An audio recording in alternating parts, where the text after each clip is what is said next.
ক্যাম্পাসের মধ্যে গণধর্ষণ বা অন্যান্য যা যা অভিযোগের কথা আসছে এটা তো নতুন কিছু নয়। কিন্তু যেটা দিয়ে আপনি শুরু করলেন, আলিপুর আদালতের আইনজীবীরা মিলে সিদ্ধান্ত নিয়েছেন যে কোনো একজন অভিযুক্তের পক্ষে দাঁড়াবেন না, এই সিদ্ধান্তটা খুব অসাংবিধানিক। এখন আমি এই কথাটা বলছি কেন, খুব গুরুত্বপূর্ণ এই জন্যে যে আমরা এতগুলো কথা বলছি কেন, রুল অফ লকে আপহোল্ড করার জন্য, আইনের শাসনকে রক্ষা করবার জন্য। এবং এই আইনের শাসনের মধ্যেই কিন্তু পরে এই আদালতে একজন আইনজীবীর দ্বারা প্রতিনিধিত্ব করার অধিকার একজন যে কোনো ব্যক্তির, অভিযুক্তের, এটা মনোজিৎ হন বা অন্য কেউ হন, তারও অধিকার আছে আইনজীবীর মাধ্যমে তার নিজের প্রতিনিধিত্বকে আদালতের কাছে নিশ্চিত করা। এই ধরনের কোন রকমের ডিসিশন না, আমি আবার বললাম, আবার দর্শকের পক্ষে দাঁড়াবে না, এইখানেই হচ্ছে আসল কথাটা। অভিযোগ যেটুকু যা শুনেছি, সেই অভিযোগের ভিত্তিতে যা বুঝতে পারছি যে এটা কিন্তু একটা ঘটনা নয়।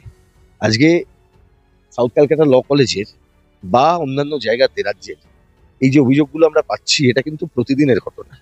শুধুমাত্র সাউথ ক্যালকাটা ল কলেজে আজকে ধরা পড়েছে মনোজিৎ, আজকে ধরা পড়েছে মনোজিৎকে সামনে রাখা হচ্ছে।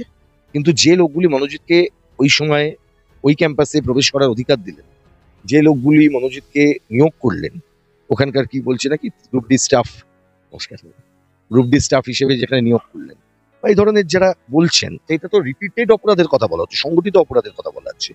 যার মানে ওই পজিশনটা দেখিয়ে আমি নেতা, আমি টিএমসিপির নেতা,